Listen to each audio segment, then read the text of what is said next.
بسم الله الرحمن الرحيم.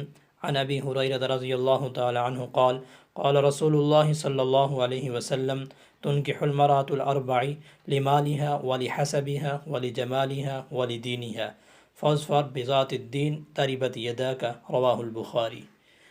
نبی کریم صلی اللہ علیہ وسلم نے ارشاد فرمایا، عورت سے کسی چار چیزوں میں سے کسی ایک چیز کی وجہ سے نکاح کیا جاتا ہے، اس کے مال کی وجہ سے، اس کے عالی حسب و نسب کی وجہ سے، اس کی خوبصورتی کی وجہ سے، اور اس کے دین کی وجہ سے۔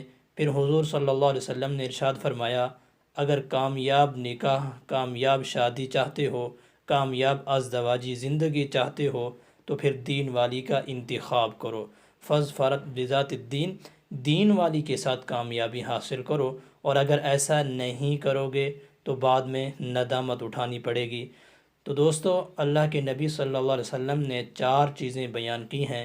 چار کو بیان کرنے کے بعد ایک کو اللہ کے نبی صلی اللہ علیہ وسلم نے خود انتخاب کیا کہ دیندار عورت کے ساتھ نکاح کرو، کیونکہ اس کے ذریعہ سے تم کو کامیابی حاصل ہوگی۔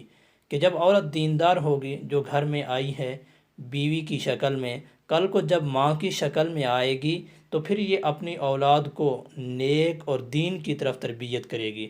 پھر اولاد ایسی ہوگی کہ والدین کے دنیا سے جانے کے بعد وہ اولاد جنازہ پڑھا سکے گی، اور اگر ماں نیک نہ ہوتی، دیندار نہ ہو، تو ہم نے ایسی بدبخت اولادیں بھی دیکھی ہیں، ماں باپ کا جنازہ سامنے پڑا ہے اور بچے کو جنازہ کی دعا بھی یاد نہیں ہے۔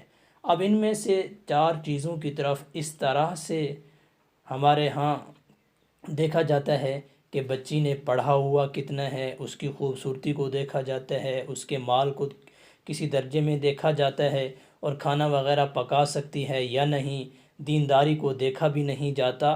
یہ تو کبھی بھی نہیں پوچھا گیا کہ بچی نماز پڑھتی ہے، قرآن پڑھا ہوا ہے، نوافل کا اہتمام کرتی ہے یا نہیں کرتی، روزوں کے بارے میں بچی کی کیا صورتحال ہے۔